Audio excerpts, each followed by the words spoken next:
Tienen la imagen, ¿no, jóvenes, de los trastornos en su pantalla? Sí. Ya.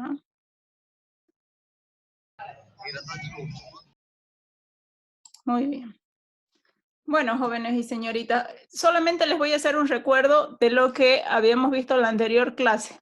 Habíamos avanzado trastornos de la personalidad y dentro de los trastornos de la personalidad habíamos visto el grupo A, el grupo B, el grupo C.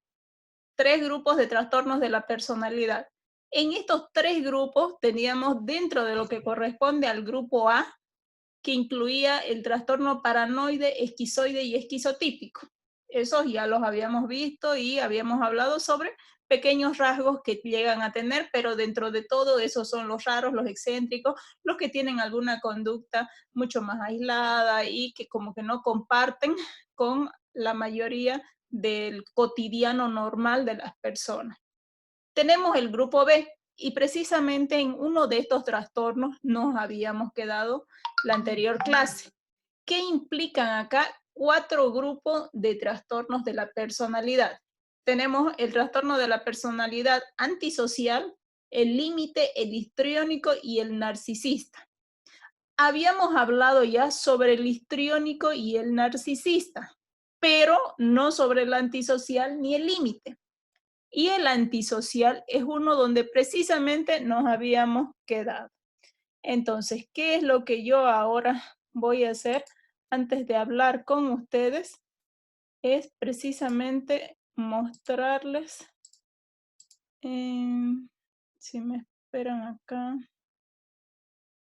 voy a ir pasando.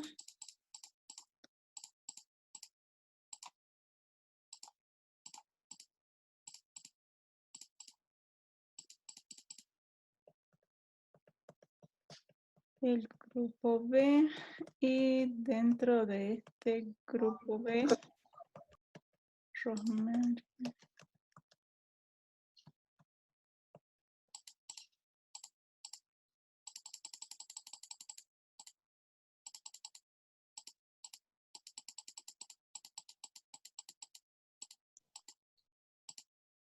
Acá.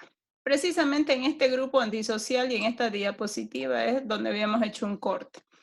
Dentro de este grupo de trastornos de la personalidad de tipo antisocial, como todos los criterios, esto es común para todos. Todos deben diagnosticarse recién arriba de los 18 años. Antes de eso no podríamos hablar de ningún tipo de trastorno mental ni trastorno de la personalidad porque el cerebro no ha completado su maduración ni se ha desarrollado completamente, como habla la literatura. Entonces, necesitamos primero tener como esa base para cualquier tipo de trastorno. Como segundo punto, necesitamos primeramente de que se haya ya en el periodo de su infancia, en el periodo de su adolescencia, estoy hablando desde los 5, 6, 7, 10, 12 años, ya hayan habido algunas conductas distintas a la mayoría de las personas. Y estas conductas, ¿cómo son? Primero, que sea una persona que normalmente le gusta estar no haciendo casi nada. Entonces, que sea alguien como que flojo y se dedique a la vagancia. Que siempre lo estén suspendiendo del colegio, que lo expulsen, que siempre tenga esas llamadas de atención porque se ha portado mal, porque ha respondido mal al profesor, porque ha golpeado a alguien de sus compañeros, porque siempre está vinculado con algo que sea de mala conducta. Delincuencia. Es decir, que haya seguramente algún robo, algún hurto, ya algo que vaya generando en él esos conceptos de dedicarse, de tener esa personalidad. Escaparse del hogar durante la noche, por lo menos 2 veces al día. Mentir persistentemente, es decir, que siempre haya mentira en todos sus discursos. Relación sexual repetida, sobre todo esto sin tener relaciones estables, ¿no? Estos que sean así totalmente casuales. Vandalismo, rendimiento académico disminuido, siempre. Violaciones crónicas a lo que son las normas del hogar. Por ejemplo, si en las normas normalmente de nuestra familia nosotros tenemos de que necesitamos, si es que salimos, necesitamos avisar dónde estamos, seguramente ese adolescente no lo va a hacer. Si en las normas de la casa hay que se tienen que levantar los fines de semana, aunque no vayan a la escuela a las 8 de la mañana y primeramente hacer su dormitorio, seguramente en esa persona no va a haber. Entonces, normas así que se implantan o que se imponen dentro del hogar se empiezan a romper. Además de que ya hay un inicio de peleas constantes. Peleas seguramente en el núcleo de la familia, con los hermanos, con los que viven dentro del hogar, o si ya es afuera, en el colegio, en el mismo barrio donde se encuentra, y empieza ya toda esta índole de mal comportamiento. Pero, ¿qué más necesita cumplir este trastorno de la personalidad antisocial? Al menos 4 de los siguientes acápites. Por lo menos tiene que estar incapacitado de mantener una conducta laboral apropiada.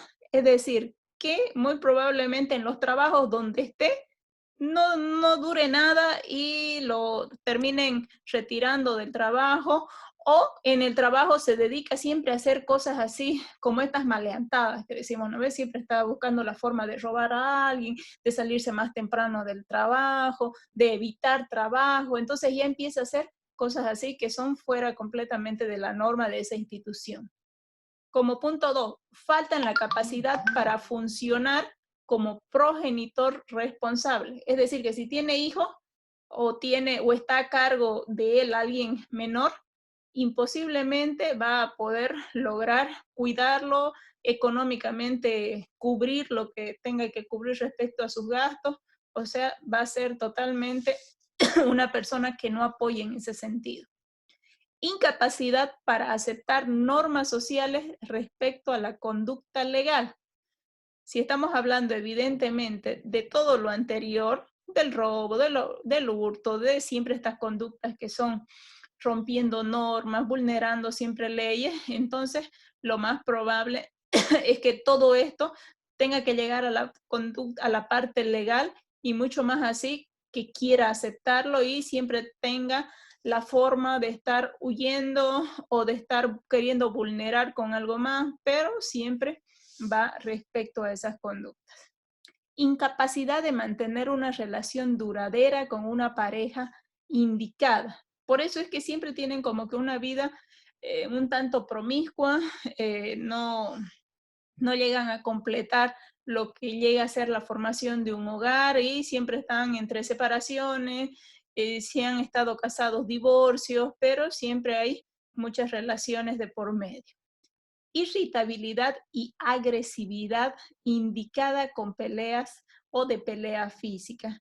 Esto como que es una norma, porque evidentemente en este grupo, especialmente en el grupo del grupo B de todos los trastornos, hay algo bien particular que va con las normas, con la ira y con la impulsividad, que siempre se ve desatado, como que siempre es muy imponente eso en su personalidad. Entonces, por eso es que de la ira a la conducta violenta hay una delgada línea y casi siempre la están traspasando.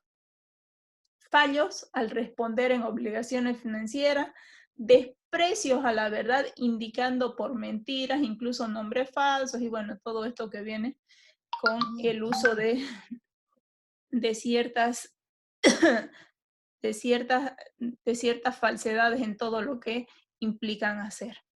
Imprudencia, por eso es que siempre está el hacer o lastimarse a ellos mismos o lastimar a otros porque o están conduciendo en estado de ebriedad o están realizando algún trabajo sin la debida precaución que debiesen tomar o están manejando a una velocidad súper alta, más las bebidas.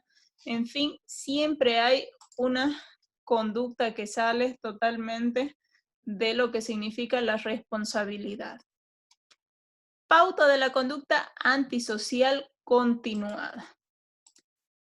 Y además de esto, que la conducta antisocial esta no se debe a que haya algún trastorno mental que va relacionado a la deficiencia intelectual. No tiene nada que ver. Es más, Son personas que tienen una capacidad intelectual superior a lo normal y que más bien están utilizando todo eso con el fin de manipular y hacer algún acto delictivo, y ellos son los que en realidad planean mayores cosas que van a causar daño a la población.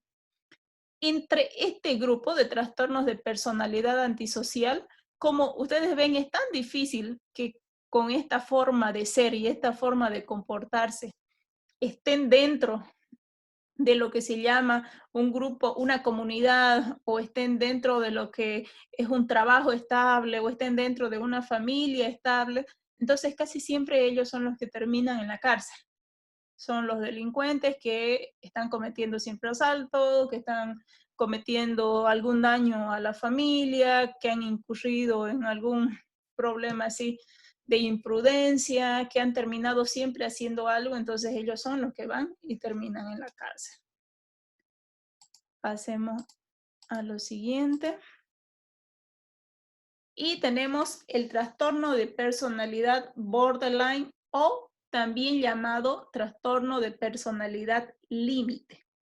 Este trastorno de personalidad límite debe cumplir al menos 5 características para poder decir que una persona tiene este trastorno. Primero, es muy impulsiva, es muy impredecible. O sea, siempre está realizando actos de que son como que en ese momento decide hacerlo o ni siquiera lo ha pensado y lo hace. Además de esto, que todo esto, esta impulsividad y el decidir cosas así súper rápidas, siempre van dirigidas hacia algo como consumir drogas, tener sexo o gastar en lo que sea, gastar en cosas materiales, gastos en ropa, gastos en juegos, gastos en lo que genere muchas pérdidas económicas y además que sean riesgosas para su vida. Como pauta B, necesita sí o sí tener relaciones interpersonales. Estoy hablando de que muy probablemente con la persona que sea su pareja o con la persona que esté de pareja, sea su relación muy intensa, muy inestable, siempre esté cargada de mucha, para ella, ¿no? De mucha devaluación, o sea, que se desvalúe, que no dé valorización a lo que siempre esté idealizando cosas, que además de esto sea muy dependiente de eso y llegue a autoculparse todo el tiempo. Como punto C, hay una ira inapropiada que es intensa y por una falta de control. En ellos también hay una ira que es inapropiada e intensa, pero casi siempre esto va dirigido hacia ella misma, muy diferente al trastorno antisocial de la personalidad, que casi siempre va con el otro. Es muy raro que un antisocial se haga un daño a él, o si lo hace es muy premeditadamente y es algo súper ligero y tal vez para poder causar en algún momento una sensación y lograr su objetivo de dañar al otro. En cambio aquí siempre viene en dañarse a él para lograr conseguir a la otra persona. Alteraciones de la identidad. ¿Qué significa esto? Que casi siempre dicen, yo quién soy, no, o sea, al final no sé quién soy, no sé para dónde voy a ir, no sé qué es lo que voy a hacer de mi vida, tengo todo, no me falta dinero, no me falta casa, no me falta nada, pero igual no sé quién soy. Al final, ¿quién soy? Casi siempre es una pregunta que se hace la personalidad o la persona que tiene un trastorno límite. Inestabilidad, y esa inestabilidad se manifiesta porque siempre lloran, porque siempre su vida es como que muy de novela y siempre lo llegan hacia ese extremo. Intolerancia a estar sola. Es muy improbable de que estas personas con esta característica puedan realmente tener esos tiempos de soledad, sobre todo en los momentos que dejan las relaciones que han sido, como decir así, tóxicas, o que la otra persona ha dicho, ya basta, yo no quiero estar con una persona que se comporta de esta manera a mi lado, que siempre está alterada por todo, que llora por nada. Entonces ahí es donde siempre esa intolerancia viene a provocarse actos que sean dañinos para su vida. Y dentro de esos actos, precisamente están los actos autolesivos, aquellos donde tienden a, principalmente uno de esos actos es el cortarse o el hacerse lesiones en la muñeca. Además de que también pueden venir otros actos que vienen con la toma de medicación, que casi siempre viene a ser alguna benzodiazepina, clonazepam, alprazolam, donde intentan con eso disminuir su dolor, calmar su labilidad o su inestabilidad, como ellos lo llaman, y provocarse algún daño, pero con el objetivo siempre de conseguir que la otra persona que estaba enredada en ese ambiente tóxico, que seguramente era la pareja, entonces regrese a su lado, sienta nuevamente la pena por ella y se vuelva a repetir este círculo vicioso. Y hay una cosa que es muy fundamental en este trastorno. El trastorno borderline de la personalidad siente y cree firmemente de que hay algo, que siempre hay un vacío en su interior. Siempre se siente vacío, por más que lo tenga todo, por más de que esté con todo, por más que precisamente esa persona, a pesar de que es tan tóxica, a pesar de que tiene tantas alteraciones en su personalidad, se sienta que no puede llegar a completar y llenar y llenar esa personalidad de felicidad. Entonces, casi todo el tiempo vive hablando de que no hay felicidad en su vida, de que el aburrimiento inunda su vida, y eso es lo que hace precisamente de que caiga en todas estas alteraciones de su comportamiento. Y bueno, con eso terminamos los trastornos del grupo B. Ahora vamos a pasar a los trastornos del grupo C. Y dentro de los trastornos del grupo C teníamos 3 grupos, si me recuerdan. Estábamos uno que era el trastorno de personalidad por dependencia, el trastorno de personalidad por evitación y el trastorno de personalidad de tipo obsesivo-compulsivo. Dentro del trastorno de personalidad por dependencia, ¿cómo es? ¿Cómo es este paciente? El nombre lo dice, dependencia. O sea, alguien que no tiene independencia, contrariamente. Entonces, alguien que va a necesitar siempre de una forma pasiva, entre comillas, ¿no? Decimos pasiva, que las otras personas asuman la responsabilidad de cualquier acto o de cualquier cosa que sea importante para su vida. Entonces, si alguien puede decidir en dónde va a vivir, seguramente va a aceptarlo. Si alguien puede decidir qué color de ropa, qué es lo que va a utilizar para poder salir afuera, lo va a hacer. Entonces es una personalidad que dentro de lo pasivo hace que siempre haya otra persona que va a poder manipular. E incluso si ustedes me recuerdan un poquito adelante, o atrás mejor dicho, cuando habíamos hablado de la personalidad de tipo narcisista, que es casi siempre el que domina, el que manda, el que tiene un ego súper inflado, el que se siente superior a todo el mundo, casi siempre hay como que hay un enganche entre esas personalidades. E incluso capaz ustedes empiecen a comparar ahora, no sé, puedo decir en su hogar, algún tío, alguna tía que puede ser que sea la más pasiva y el otro sea el que sea el dominante. Entonces, dentro de un pasivo y un dominante, siempre va a haber las personalidades así bien marcadas, como que siempre el dominante decide, hace, manda, y la otra se dedica, o el otro se dedica a obedecer. Esto no implica el sexo, ¿no? Puede ser en cualquier sexo, sea masculino o sea femenino. Entonces, aquí esto ocurre. Entonces, ¿qué más ocurre de esto? Subordinan sus propias necesidades a la de las personas de que dependen. Y sobre todo hay algo bien particular, que ellos tienen un sentido, una disminución total de confiar en ellos mismos. Entonces, por eso es de que precisamente siempre va a haber otro que va a tomar las decisiones por él. Es bien complicado este trastorno de personalidad por dependencia, porque si es así, imaginen ustedes que prácticamente si no hay un nivel de conciencia o de creer que sí está en eso, va a ser muy complicado el que asuma retos en su vida, de que sea independiente a la hora de salir de su casa o al terminar una carrera de estudiar. Entonces tal vez son personalidades que a veces les cuesta tanto el poder de desenvolverse en la vida y que siempre viven bajo el mismo techo de sus padres por años y años, incluso no logran hacer una familia si es que no hay otra persona que sea la que tenga que ir y decirle vamos a hacer esto, vamos a hacer lo otro y vamos a seguir bajo esto. Seguimos y entonces, ¿qué más tiene este trastorno de la personalidad por dependencia? Van a poseer grandes dificultades en tomar las decisiones, como les había dicho, mucho más para expresarse.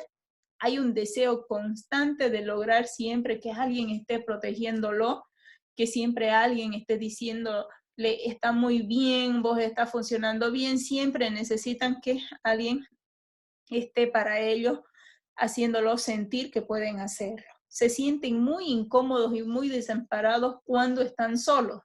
Por eso es que también como que no pueden hacer las cosas por sí mismos. Y están preocupados por el miedo al abandono, sobre todo de que ellos al final tengan que velar por ellos mismos. Seguimos y pasamos al trastorno de personalidad por evitación. Y aquí en este trastorno de personalidad por evitación vamos a considerar a quiénes. Aquellos que son socialmente ineptos para poder realizar algún acto social. Entonces, aquellos que se sienten que no son atractivos para las personas, aquellos que se sienten desvalorizados y que sobre todo van a evitar el contacto con las personas. Por eso es que evitan ir a reuniones, evitan charlas en grupo, evitan participar de algún trabajo grupal, evitan incluso el tener una pareja, porque por el sentido de una baja valoración que se dan, entonces esto hace de que no puedan resaltar frente a eso.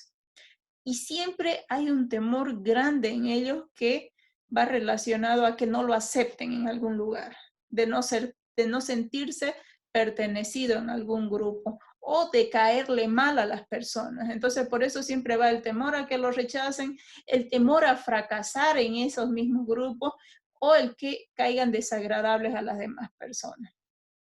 Todo el tiempo eso es una constante.